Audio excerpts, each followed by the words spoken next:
Before I ask everybody what's your number, because it's a little forward, I thought maybe I would introduce myself briefly. So, Matt Hughes, I'm the director of winemaking up at Brassfield Estate, and I like walks on the beach, tacos, and oak in my Sauvignon Blanc. So,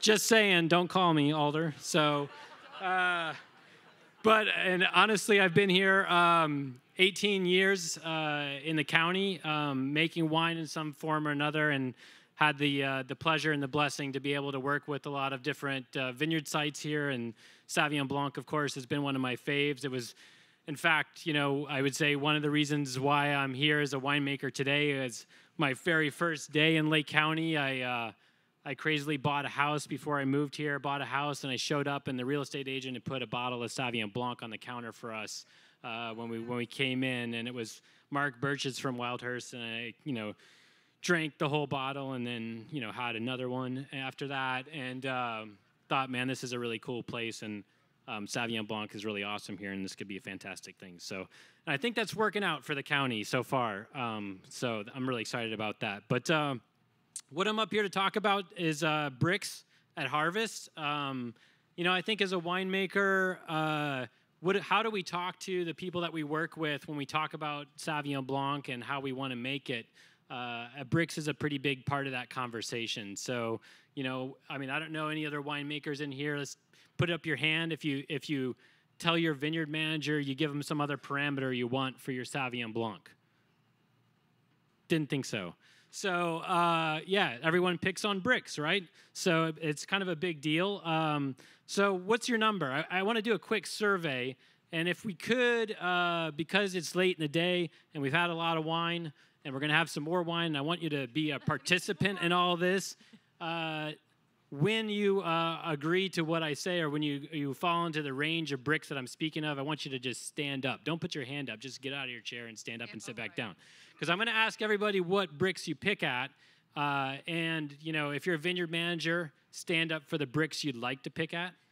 If you're not a vineyard manager or a winemaker, just take a wild guess, make it up. That's kind of what we do anyway, and participate.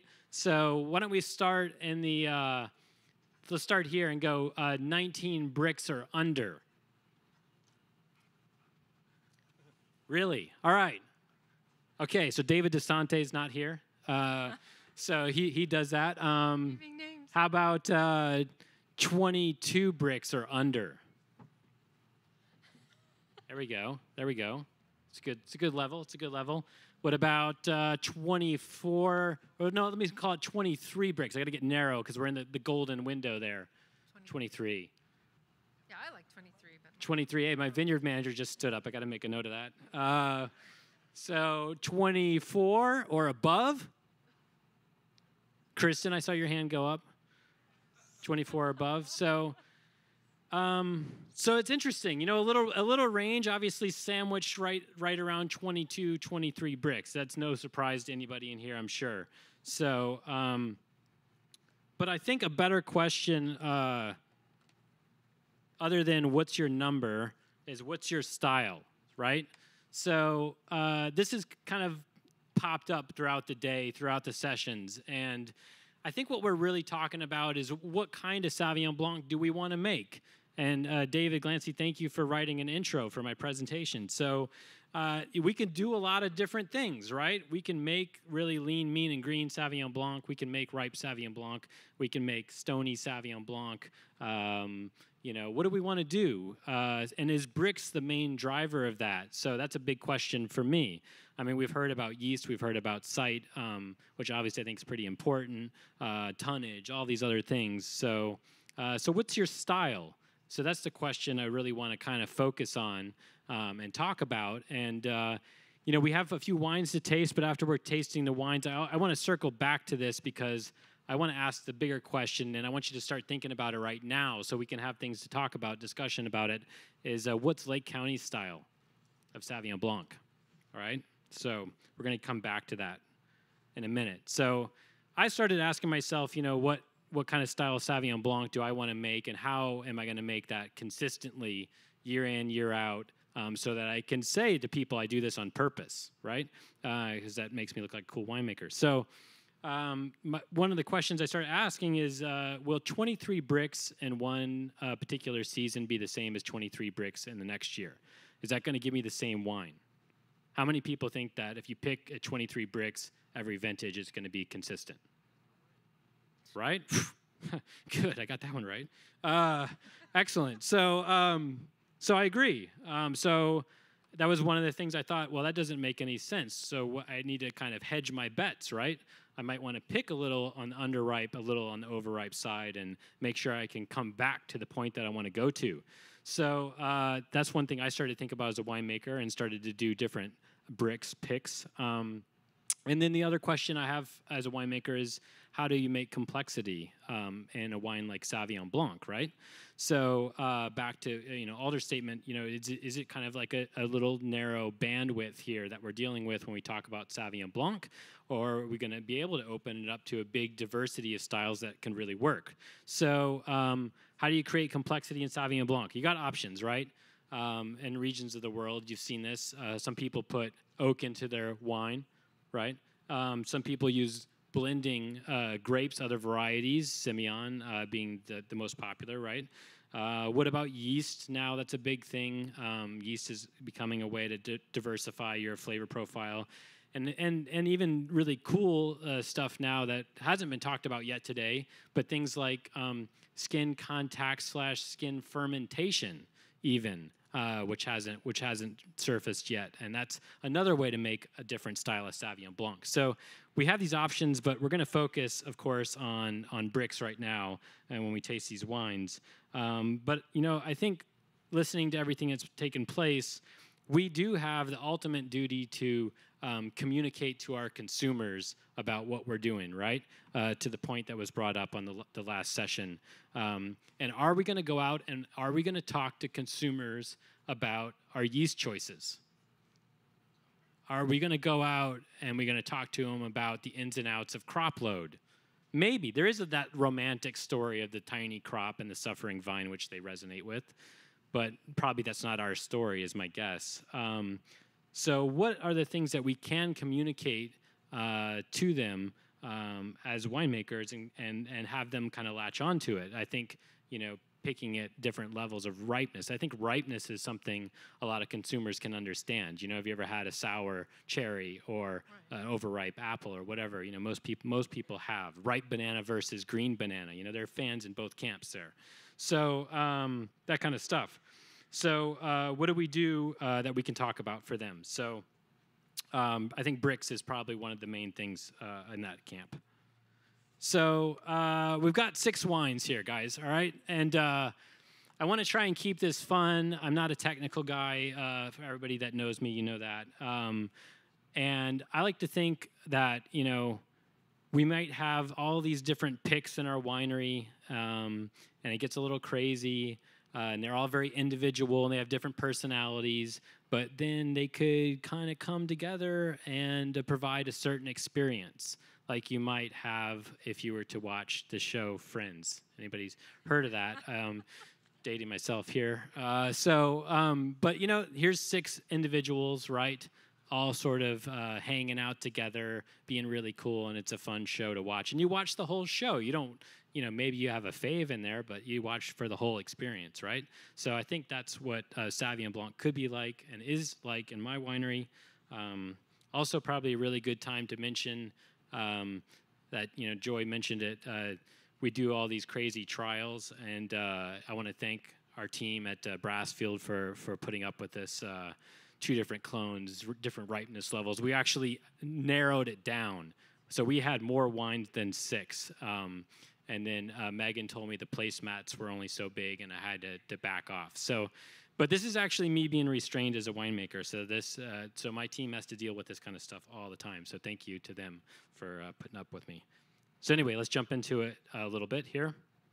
I'm just going to tell you quickly, a lot of people have talked about all these areas in Lake County today. I'm not going to spend a lot of time on it.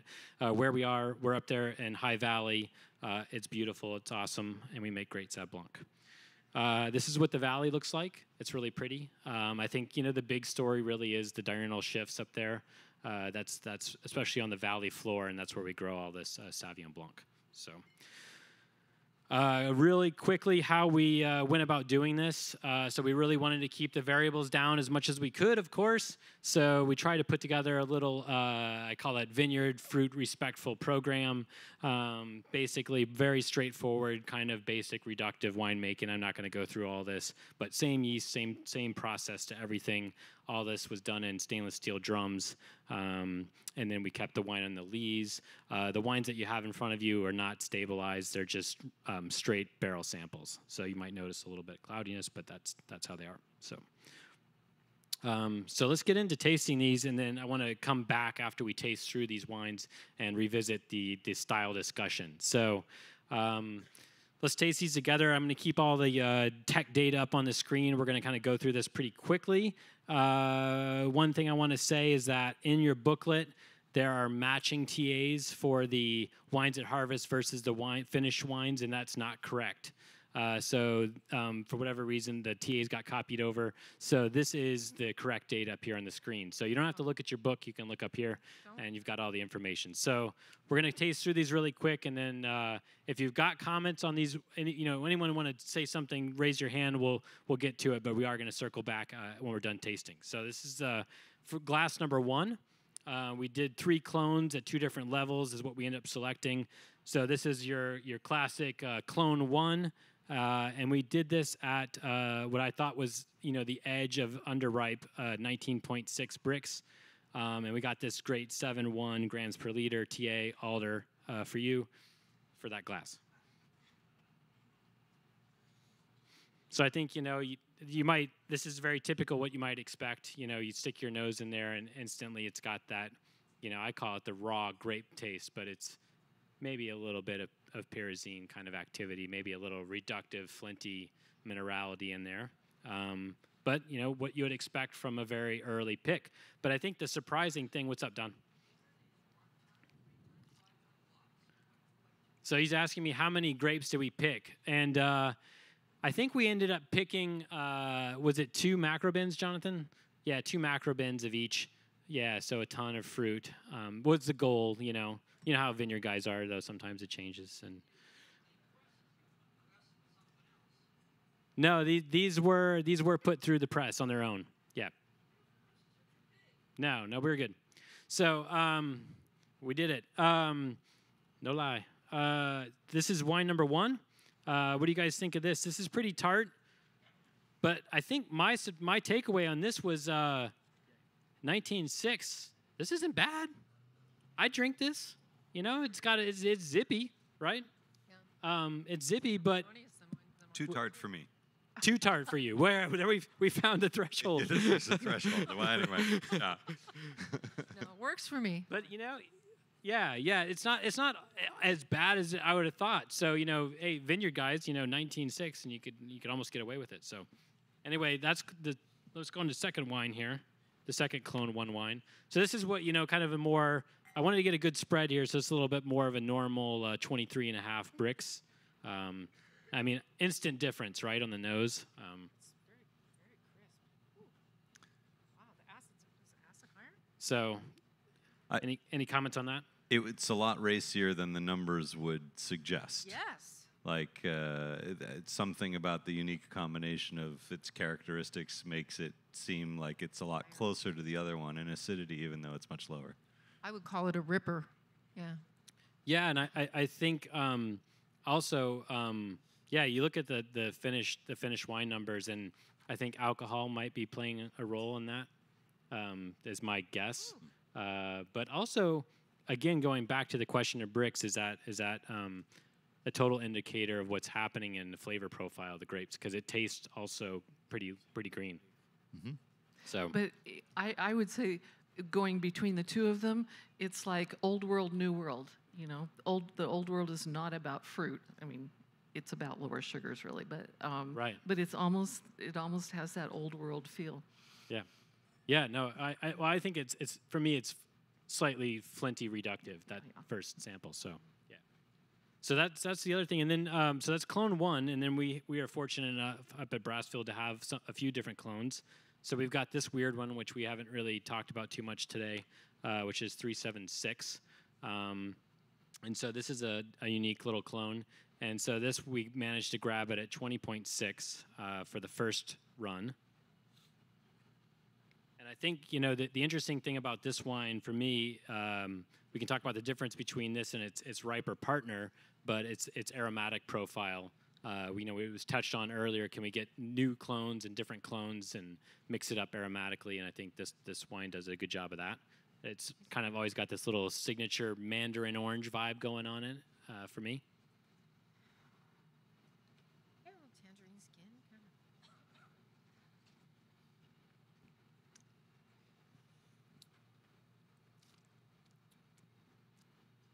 And then wine 4, 23.8 Brix.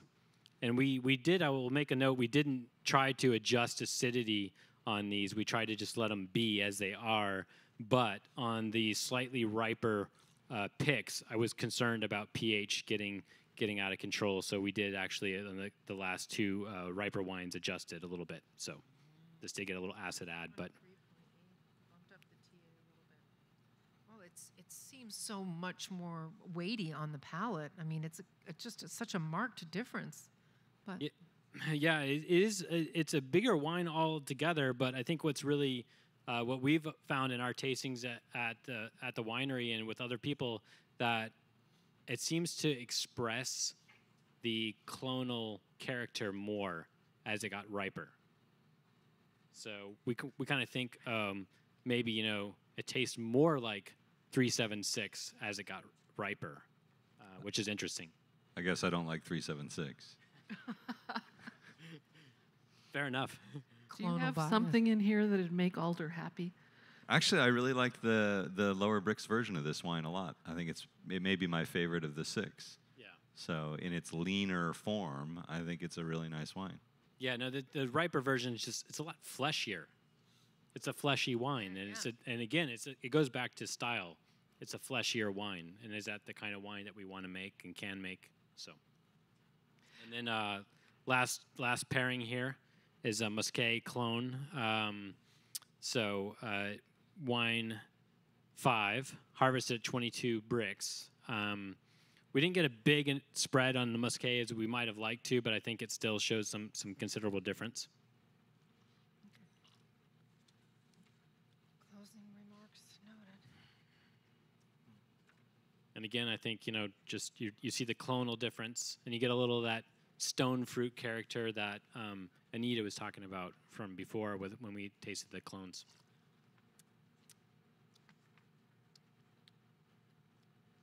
Wine number 5. Was that the Muscat? And then moving along to the last sample here. So this is a riper version of the Muscat clone. So this is 23.8 Brix.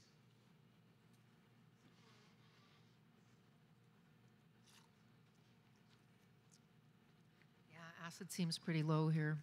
The perception of acidity seems pretty low. Yeah. Lower, yeah. The interesting thing is you look at if you were to go by TA and it's 5.9, we adjusted it because of the ripeness of the juice, but it's the ripe fruit that gives that perception of not having that acid kick, which is why I think wine 2 tastes acidic, even though the numbers wouldn't suggest so. It's about a flavor profile here. So. Wow. The numbers really don't correlate with the sensory on this flight at all, to me. Yeah. They're like this.